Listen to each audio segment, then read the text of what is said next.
কিয়ামতের ওই কঠিন ময়দানটা যখন আল্লাহ আপনাকে ডাক দেবে, সামনে যদি কেউ দাঁড়িয়েও থাকে, চিনতে পারলে বলবেন এই তো আমার ম্যাডাম তামান্না। ও বলবে না, আমি আপনাকে চিনি না। আমি হাসির খোরাকি দেওয়ার জন্য বলছি, এটা বাস্তব আসতেছে আমাদের সামনে। এবার নিজেকে একটু দাঁড় করিয়ে দেখেন তো, আপনার এই 60 বছর, 50 বছর, 45 বছর, আমার এখন 32 বছর, এই বয়সটা আমি যা করেছি, সত্যি যদি আমি এখন আল্লাহর সামনে দাঁড়াই, যা করে গেলাম এটা কি জবাব দেওয়ার মতো কায়দায় আছে? না, নেই।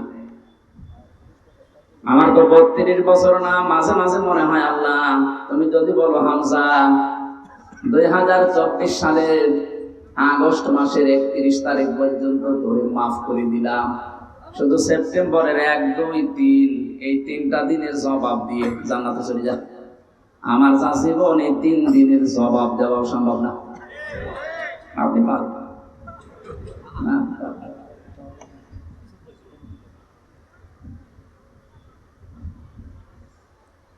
কঠিন বাস্তবতা আমার সামনে।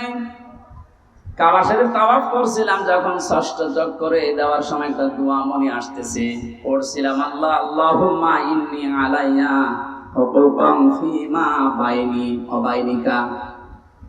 কাবা সামনে নিয়ে বলা হচ্ছে, মাবুদ আমি তোমার গোলাম, তুমি আমার মালিক, তুমি আমাকে গোলাম হিসাবে সেই নেই থেকে শুরু করে হামজা বানিয়েছো।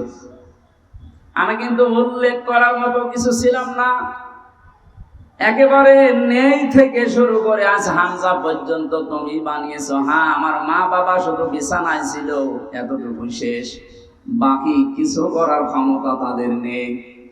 বিজ্ঞান জানিয়েছে বাবার স্ফলিঙ্গ দিয়ে দ্রুত গতিতে পানিটা যখন বের হয়ে মায়ের রেহেমের ভেতরে যায়, 40টা দিনে মহান আল্লাহ এটাকে 4টা ভাগে ভাগ করেন।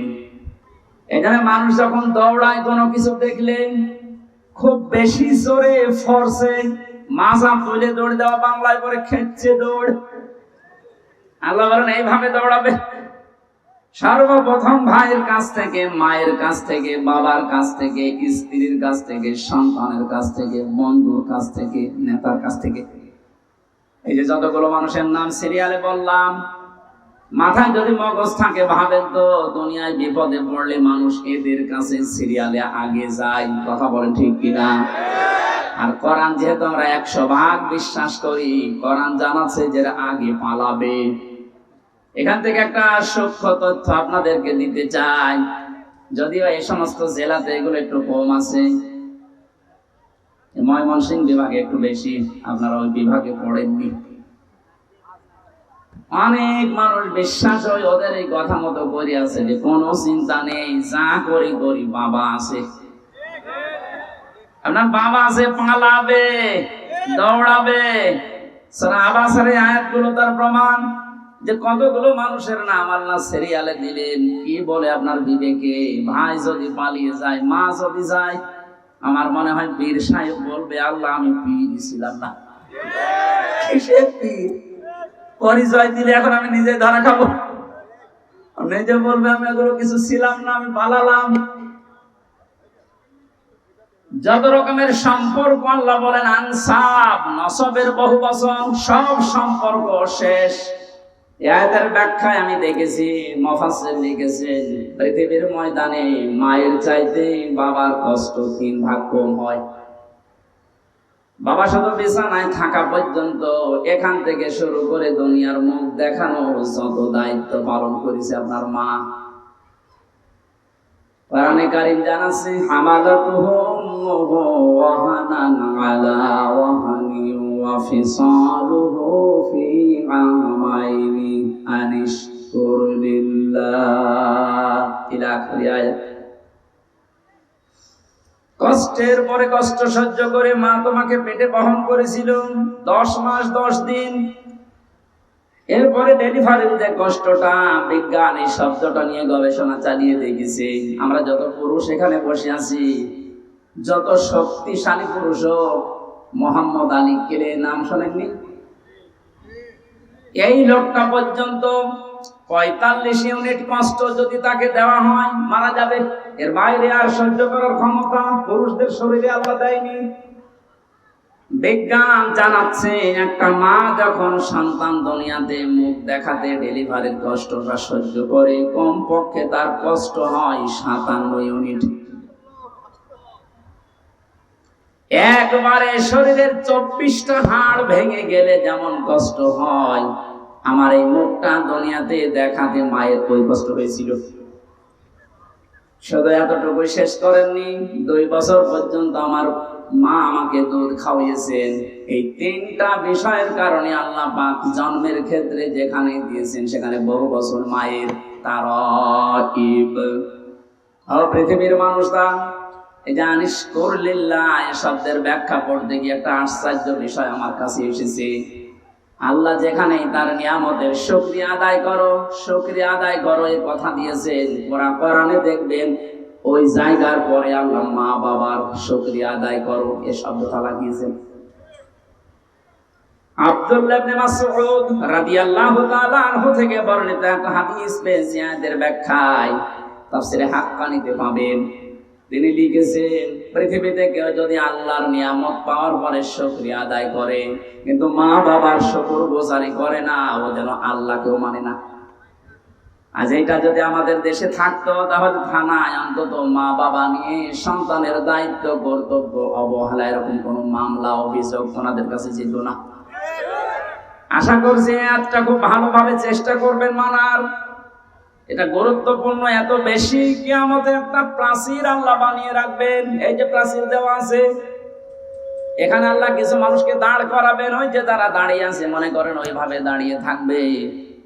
ওইদিকে জান্নাত, এইদিকে জাহান্নাম, ওদেরকে আল্লাহ জান্নাতে দেবে না। নবীজি বললেন ওদেরকে আল্লাহ জান্নাতে না দিয়ে দাঁড় করিয়ে রাখবে আরাফ নামক এই প্রাচীরের উপরে, জান্নাত জাহান্নামের মাঝে। সাহাবীরা বলে, হুজুর জান্নাতে দেবে না কেন? বলে মানুষগুলো দুনিয়াতে ইবাদত বন্দেগী করেছিল কিন্তু মা বাবার হক আদায় করেনি, এই জন্য জান্নাতে দিচ্ছে না। জাহান্নামে দিচ্ছে না কেন? বিশ্ব নবী বলেন জাহান্নামে দেয় না আল্লাহ এই কারণে, এই মানুষগুলো পৃথিবীর ময়দানে আর যাই করুক না কেন দিন কায়েম করা লাগবে, এই চেষ্টা সাধনায় লিপ্ত থাকতো। সূরা সাফের 10 নম্বর আয়াতের তাফসীরে আছে, পৃথিবীতে যারা আল্লাহর দিন কায়েম করা লাগবে এই টেন্ডেন্সি নিয়ে চলে। কায়েম যদি হয় ভালো, না হলে অসুবিধা নেই, কিন্তু এই চেষ্টা করার কারণে আল্লাহ একামতে দিন কায়েম করা এটা ফরজ। এই কারণে আল্লাহ তাদেরকে জাহান্নামে দেবে না।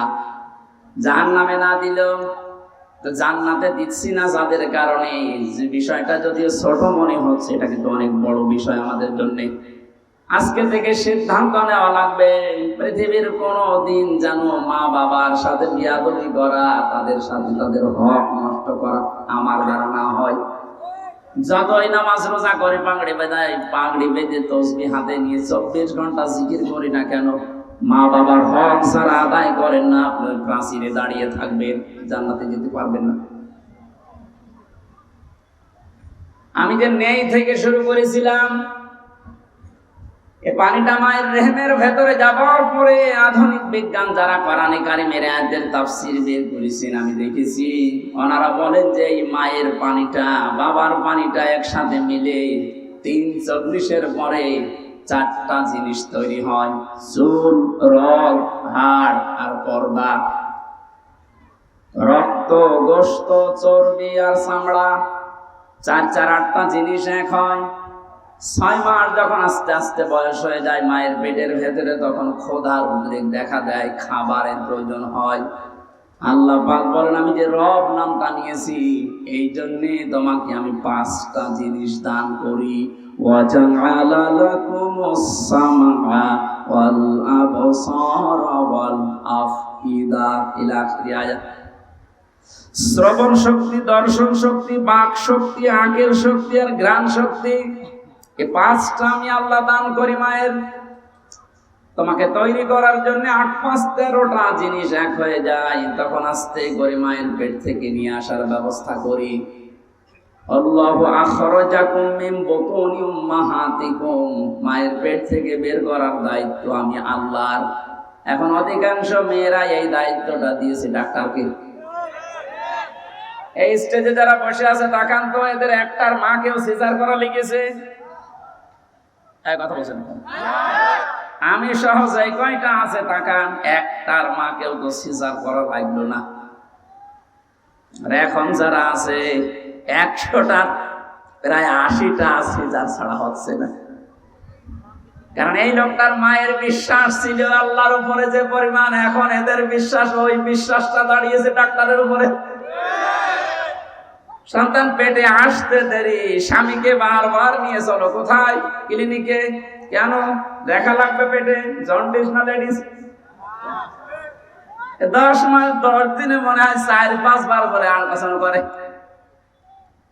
বিশ্বাসটা আল্লাহর উপরে একেবারে ছেড়ে দিয়ে পরে ওর মাও করে, বাবাও করে।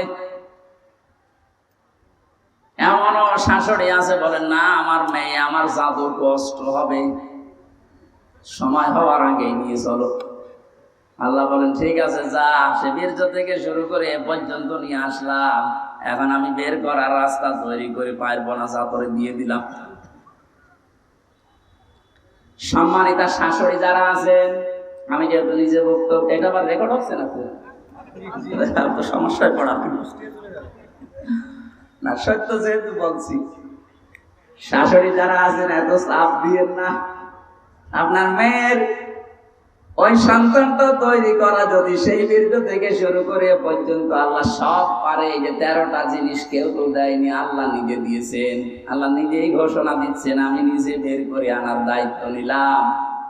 অথচ স্বামীও অনেকে চায় যে আমার স্ত্রীর সন্তানটা নরমালে হোক, শুধু শাশুড়ির কারণে অনেকে পারে না। আমি বেশি করে ফেললাম। শাশুড়ি যারা আছে, আমার মনে হয় আগামী বছর আমার নাম শুনলে বদবদ হবে যে হুজুর মরুক না। আপনি সিজার করে আপনার মেয়েটাকে সংসার করার অনুপযোগী করে দিয়েছেন, আপনি হয়তো টের পাচ্ছেন না, বাস্তবতা বুঝেন। কিছুদিন পরে আপনার এই জামাই, যখন মেয়ের জামাই অন্য জায়গায় একটু ওকে ঝুঁকি মারবে, লাইন করবে, তখন আপনি বরদোয়া দেবেন, আপনি তো নষ্ট করে দিয়েছেন। আমার ভাইরা,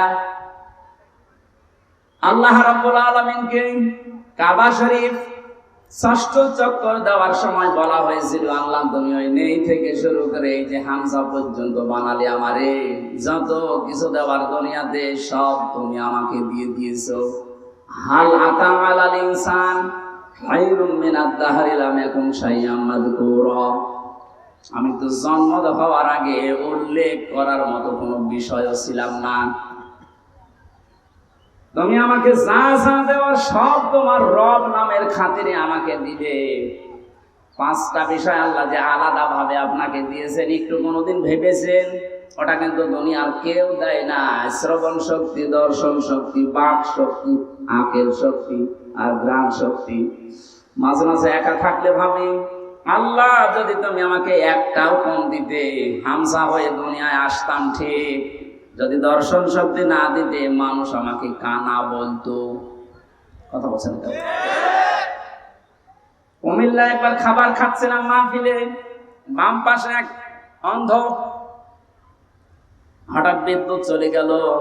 আমরা যারা সকলা মানুষ আছি চিল্লা পাল্লা করছি, কই তাড়াতাড়ি জানাটা চালু, কারণ আলোর ব্যবস্থা করেন। অন্ধ আমার হাত চেপে ধরে বলছে, হুজুর চিল্লাচ্ছেন, মাত্র কয়েক মিনিট কারেন্ট চলে গেছে, আপনারা চিল্লান। অথচ 42 বছর আমার জীবনে কোনো কারেন্ট নেই। 42টা বছর হয়ে গেল দুনিয়ায়, আমার কারেন্ট কি এটা আমি জানি না। ওই দিন অন্ধ আর একটা কথা জানিয়েছিল যে সকলা মানুষ যারা, ওরা তো এমনিতেই দেখে, ঘুমিয়ে থাকলে স্বপ্নেও দেখে, কিন্তু আমরা অন্ধ যারা ঘুমিয়ে থাকলে স্বপ্নেও কিছু দেখি না, শুধু একটা আওয়াজ শুনি। আপনি ওর জায়গায় নিজেকে দাঁড় করিয়ে বলেন তো, আপনি কি পেয়েছেন জীবনে? কিছুই যদি না পেয়ে থাকেন, শুধু চোখ দুইটার কারণে একটু সেজদা দেওয়া যায়। কথা বলে না কেন?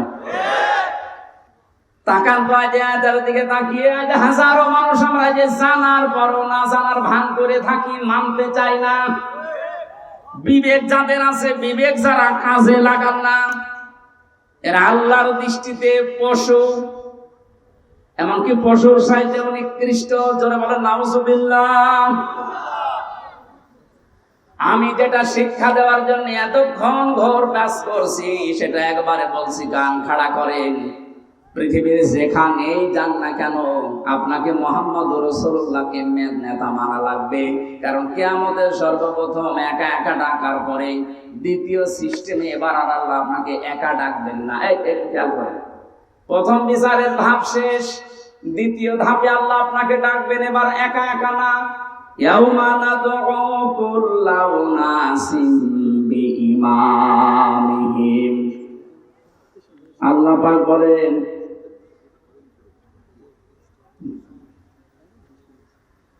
আল্লাহ পাক বলেন সূরা এটা বনী ইসরাঈলের ৭২ নম্বর আয়াতের প্রথম অংশে আছে, কিয়ামতে এবার সিস্টেমে আমি ডাকবো মানুষকে তার নেতার সাথে, ইমামের সাথে। কিশোরগঞ্জবাসী, এটা আখিরাতের সম্পর্কিত, এই জন্য আমি বিষয়টা ক্লিয়ার করছি। কিয়ামতে আল্লাহ মানুষকে দ্বিতীয় ধাপে ডাকবেন একা একা না নেতার সাথে? আগে নেতা, এরপরে কর্মী। আপনার বিবেককে এবার জিজ্ঞাসা করেন তো, যে নেতাকে আপনি মেনে চলেন, এ যদি কিয়ামতে আল্লাহর সামনে দাঁড়ায় আর আপনি তার পেছনে, ওর যা চরিত্র, ওর যা সরাত সিরাত, ওরে দেখে আল্লাহ মাফ করবে বলে মনে হয়?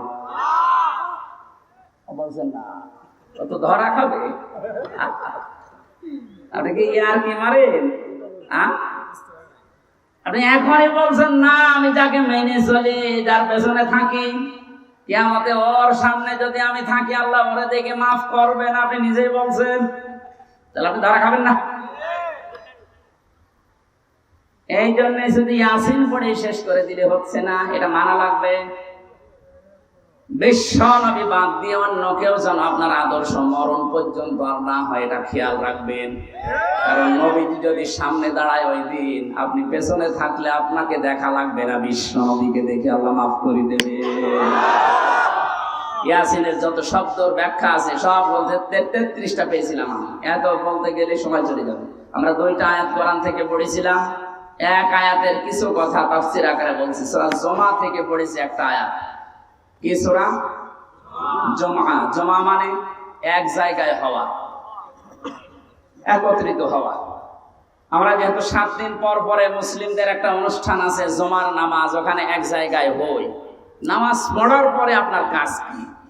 ইসলামে তো শুধু ইবাদত হিসাবে শুধু নামাজই না, নামাজ যখন শেষ হয়ে যাবে তখন আপনি আর মসজিদে বসে থাকতে পারবেন না। বাংলাদেশে বহু জায়গায় সিস্টেমটা আছে, নামাজের পরে অনেকেই মসজিদের ফ্যান টাঙিয়ে আরামে বসে গল্প করছে। না, কোরআনে কারীম জানাচ্ছে, ফাইদা কুদিয়াতিস সালাতু ফান্তাশিরু ফিল আরদি ওয়াবতাগু মিন ফাদলিল্লাহ। নামাজ যখন শেষ হয়ে যাবে মসজিদে আর থাকা যাবে না, ছড়িয়ে যান, ছিটিয়ে পড়েন। যেখানে যার কর্মজীবন আছে ওখানে হালাল রুজি উপার্জন করার জন্য চেষ্টা চালান। আমার কর্মজীবন দিনের এই ময়দানে, আমার একটা ব্যবসা আছে, ওখানে আমি যে শ্রম দেব ওইটাও নামাজের মতো ইবাদত। ওনার কাজ অফিসে, ওনার কাজ থানায়, নামাজ শেষ করার পরে থানায় যদি 8টা ঘন্টা বসে ডিউটি করে, ওই 8 ঘন্টা নফল নামাজের সওয়াব আল্লাহ ওনার আমলনামায় লিখে দেবে। এখানে নামাজের সময় মাস্ট বি, মুসলিম যারা নামাজ পড়তেই হবে, এর কোনো বাদ দেওয়ার সিস্টেম তো নেই। অনেকে চেয়ারে নামাজ পড়েন, মাসলা বলছে একটা, আপনি যদি দাঁড়িয়ে নামাজ পড়তে না পারেন বসে পড়বেন, বসে যদি না পারেন শুয়ে পড়বেন। কোন কারণে বাবুগিরি দেখানোর জন্য চেয়ারে নামাজ পড়া লাগবে আপনার? এই এলাকায় হয়তো সিস্টেম নেই, এটা কুষ্টিয়ায় আছে। আমার মনে হয় এই মাসলা বলা ঠিক হলো না। ঠিক আছে না, আপনি কোন কারণে বসেছেন? সব কাজ আপনি বাইরে করে বেড়াচ্ছেন, আর এখানে এসে আপনার যে সিস্টেম না, এটা যায় না আপনার সাথে। আপনি যদি অপারগ হয়ে থাকেন, বসে দাঁড়িয়ে নামাজ পড়তে পারছেন, আপনি বসে পড়েন। কথা বুঝতেছেন? বসেও আপনি পারেন, আপনি শুয়ে শুয়ে ইশারা করেন যে আমি এখন রুকু যাচ্ছি, এখন সেজদা করছি। যদি এইটাও না পড়েন, অজ্ঞান হয়ে গেছেন, আপনার নামাজ মাফ। এমনকি মেয়েদের যখন দুনিয়ায় সন্তান আসে, প্রথম যে পানিটা দেখা যায়, এই অবস্থায় যদি সন্তানের মাথা বের হয়ে যায়, বিশ্ব নবী বলেন তোলার ভেতরে ছেলেটার মাথাকে বিছিয়ে দিয়ে মহিলাকে বলো নামাজ পড়তে। এত বড় গুরুত্বপূর্ণ একটা বিধান, যদিও নামাজের এই বিধানটা আমাদের দেশে এখন রাষ্ট্রীয়ভাবে কায়েম নেই, এই জন্য ওয়াজ করা লাগছে। যদি রাষ্ট্রীয়ভাবে কায়েম হয়ে যায়, তখন আর নামাজের ওয়াজ এই দেশে করা লাগবে না। আল্লাহ যেহেতু একটা সুযোগ আমাদের সামনে দিচ্ছে, নামাজ রাষ্ট্রীয়ভাবে কায়েম থাকলে কি শান্তি পাওয়া যায়, ওটা এখনো দেখেননি। আমি বিশ্বের বহু দেশে ঘুরেছি, কিছু কিছু জিনিস আজ করতে পেরেছি। কোরআনে কারিমের বিধানটা যেন আল্লাহ আমাদের চর্ম চোখে দেখায় যে নামাজ রাষ্ট্রীয়ভাবে দেশে কায়েম হয়ে গেছে। বলেন আমিন। আর এটা কায়েম করবে ফেরেশতারা? এই কথা বলে দেখেন, যারা ওই জায়গায় বিলটা পাস করবে, এরকম মানুষকে আল্লাহ যেন দায়িত্ব দেন। তাহলে নামাজ শেষ করবেন কেন? কারণ পৃথিবীতে রহমত ছাড়া বেঁচে থাকার সম্ভব না। আপনি এক পা ফেলেছেন, আর এক পা উঠাবেন, এই পা তুলতে গেলেও রহমত লাগবে কার? আপনি যদি নিজের মাস্তানিতে চলতে চান, পারবেন না। কোরআনে কারীম জানাচ্ছে প্রতিটি মানুষের এই পায়ের পেছনে প্রতিটি কদমে কদমে একটা ফেরেশতা সাহায্য করে। আল্লাহ যদি অর্ডার দিয়ে দেয় এর কদমে আর সাহায্য করবেন, আপনি প্যারালাইজড হয়ে পড়ে থাকবেন। এই জন্য যেহেতু রহমত দরকার, আর পৃথিবীর যত রহমত আছে সব দরবারে, গাছতলায়, মাজারে, কোথায়? কোরআনে কারিমে আল্লাহ রাব্বুল আলামিন বলেন ফাইদা কুদিয়াতিস সালাতু ফান্তাশিরু ফিল আরদ। নামাজ যখন শেষ হয়ে যায়, এই আয়াতের ব্যাখ্যা করতে গিয়ে আমি ইবনে কাসিরে পড়তে পড়তে পেয়েছি যে তোমাদের জীবনে রহমত দরকার। দুনিয়ার কোন জায়গায় এত রহমত নেই যত রহমত আল্লাহ তার ঘর মসজিদে রেখেছেন। এখানে প্রবেশ করার প্রথমেই মানুষকে বলা লাগে কি? আল্লাহুম্মা আফতাহলি আবওয়াবা রাহমাতিকা। হে আল্লাহ, আমি তোমার রহমতের জন্য এসেছি, যত দরজা আছে একটানা আবওয়াব, সব দরজা খুলে দাও। তাহলে মসজিদের জন্য, রহমতের জন্য কোন জায়গা? আরো জোরে। এটা পাওয়ার জন্য মসজিদে যাবেন তো?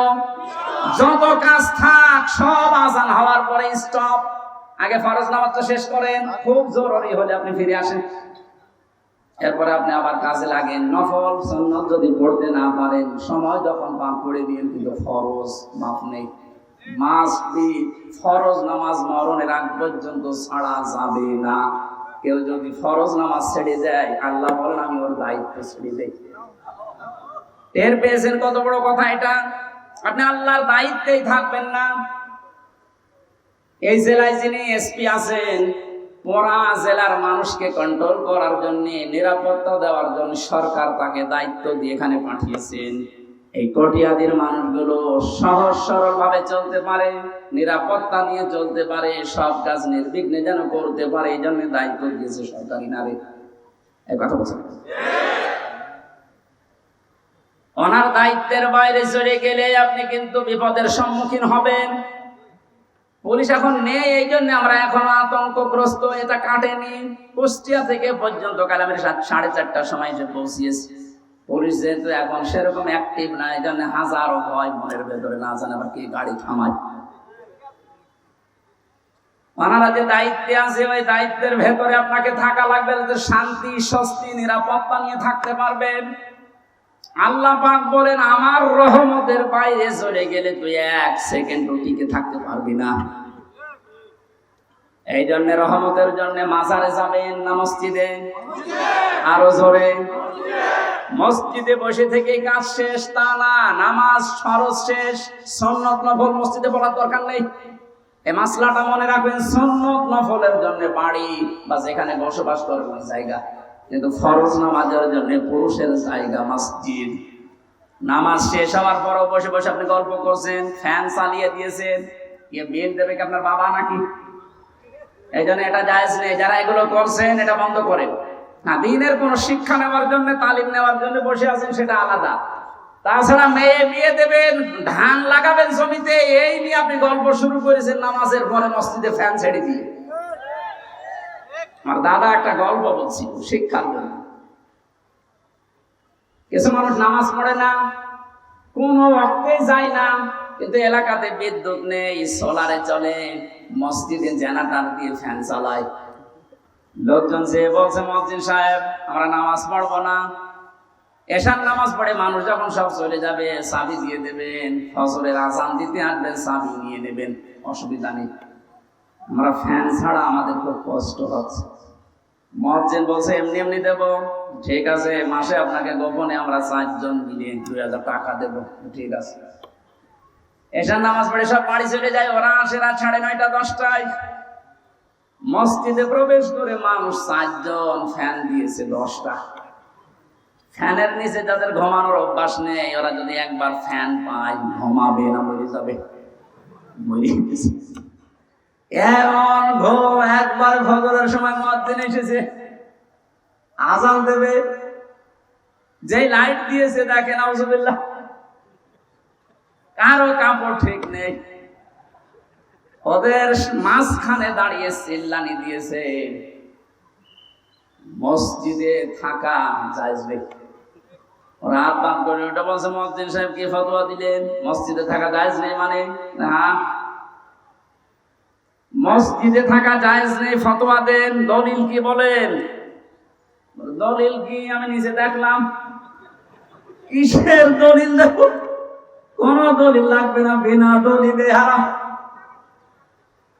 নামাজ শেষ হওয়ার পর আপনি কোন কারণে আল্লাহর ঘরে বসে বসে সময় কাটাবেন, কি দায়িত্ব আপনার? এই জন্য আল্লাহ আয়াত নাযিল করে জানালেন নামাজ শেষ, ছড়িয়ে যা, ছিটিয়ে পড়, আবতাগু মিন ফাদলিল্লাহ, আল্লাহর অনুগ্রহ, ফজল কোথায় পাওয়া যায় সেখানে দৌড়িয়ে যা। এই যে ফজল মানে রিজিক, ফজল মানে এখানে মসজিদ থেকে বের হওয়ার সময় মানুষ দেখবেন বলে আল্লাহুম্মা ইন্নী আসআলুকা মিন ফাদলিকা, হে আল্লাহ আমি তোমার কাছে চাই ফজল, অনুগ্রহ, রিজিক। কিন্তু শব্দের দিকে খেয়াল করলে যেটা দেখা যাচ্ছে, আল্লাহ কিন্তু নামাজের আগে ওয়াজকুরুল্লাহ দেননি, যে নামাজ পড়তে গেলে আল্লাহর জিকির বেশি বেশি কর নেই। কর্মজীবনে যে, বাস্তব জীবনে যে, প্র্যাকটিক্যাল লাইফে যেন আপনি আল্লাহর জিকির, আল্লাহর স্মরণ মসজিদের চাইতেও বেশি করেন। এজন্য ওয়াজকুরুল্লাহা কাসীরা দিয়েছেন। আয়াতের এই দ্বিতীয় অংশটুকু আমাদের দেশে আজ 100% কায়েম করা লাগবে। মসজিদে গেলে মানুষ আল্লাহকে কম বেশি ডাকে বা ডাকবে, এটা স্বাভাবিক, কিন্তু কর্মজীবনে যে অধিকাংশ মানুষ আমরা ভুলে যাই। কুষ্টিয়ার বড় বাজারে একবার তেল কিনতে গিয়ে একবার দেখি একটা লোক তেল মেপে দিচ্ছে, আর ওই যে কি দিয়ে মেপে দিত, কোটা দিয়ে, প্রত্যেকটা একটু করে কম দেয়, কিছু বললাম না। ওই লোকটা যখন চলে গেল, কাছে গিয়ে বললাম মুরব্বি মাথায় টুপি দিয়ে আপনি কি কাজ করলেন, এই কাজ করা আপনার ঠিক হয়েছে? কিছু কথা বলার পরে আমার ধমক দিয়ে বলছে বেশি বোঝো। টুপিটা খুলে ফেলে দিল, পকেট থেকে একটা সাদা টুপি বের করে বলছে এটা আমার নামাজ পড়া টুপি, আর ওটা তেল বেচা টুপি। বলেন তো কোথায় আছে? আমি শুধু হাসির জন্য বলছি না, বাস্তবতা এইটাই। ওই যে নামাজে স্মরণ করেছিল যে টুপিটা মাথায় দিয়ে, ওই টুপিটা মাথায় দিয়ে যদি ওর কর্মজীবনে আল্লাহকে স্মরণ করতো, প্রতিবার একটু একটু করে কম দিতে পারত। কোরআনে কারিমের জন্য জানিয়েছে ওয়াইলুল লিল মুতাফফিফিন আল্লাযীনা ইযা ক্তালু আলান নাসি ইস্তাগফুন, ধ্বংস হয়ে যাক ওই মানুষগুলো, যে মানুষগুলো ওজনে কম বেশি করে, নেওয়ার সময় বেশি নেয়, দেওয়ার সময় কম দেয়। এটা শুধু দোকানদারদের জন্য না, আমরা মনে করছি যারা ওজন করে ওজনে কম বেশি দেয়, তা না। এই যে চেয়ারে বসে আছি, এটা একটা ওজনের চেয়ার। এখানে যে যেখানে আছেন ওই জায়গায় আপনার ওজন আছে। শিক্ষকতা যারা করে, শিক্ষকরা তো নেওয়ার সময় বিভিন্ন জায়গা থেকে জ্ঞান ঠিক মতোই নেয়, দেওয়ার সময় আর দিতে চায় না, বলে প্রাইভেট পড়া লাগবে, কোচিং করা লাগবে। এই যে নেওয়ার সময় ঠিক মতো নিলেন, দেওয়ার সময় আর ক্লাসে দিতে চান না, তখন আলাদা ক্লাস।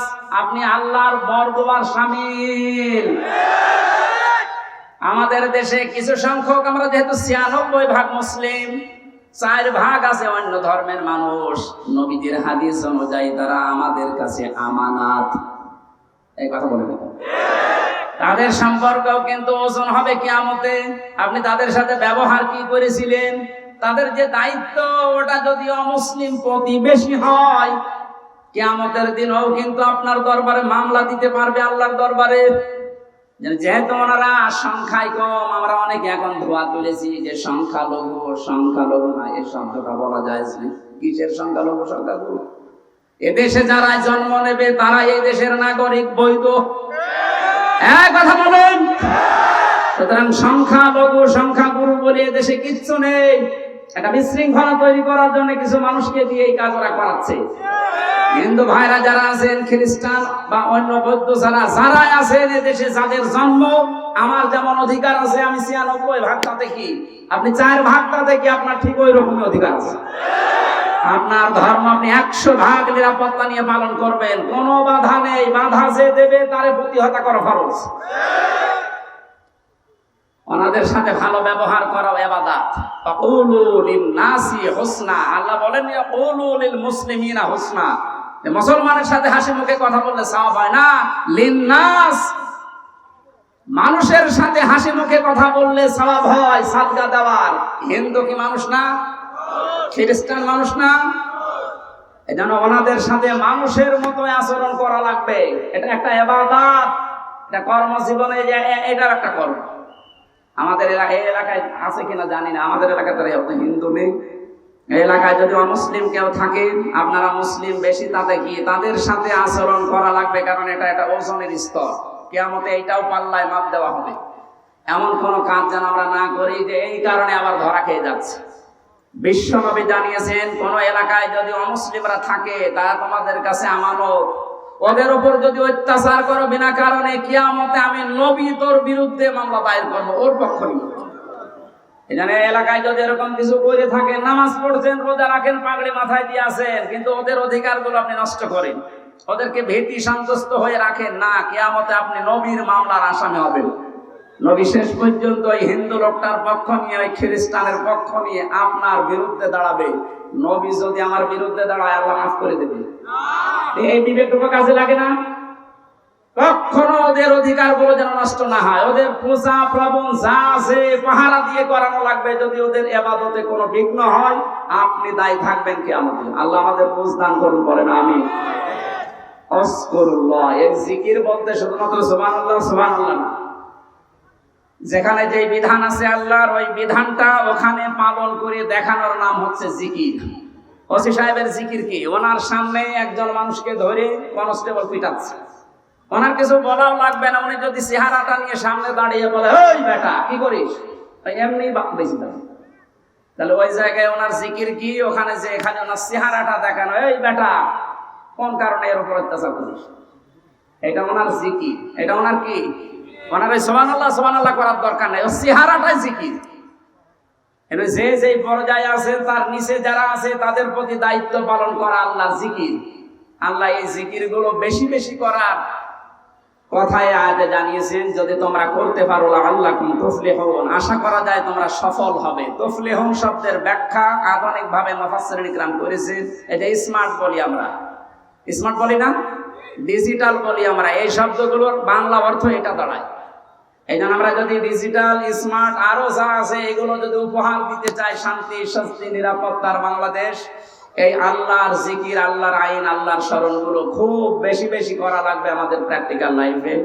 আল্লাহ আমাদের তৌফিক দিন, বলেন আমিন।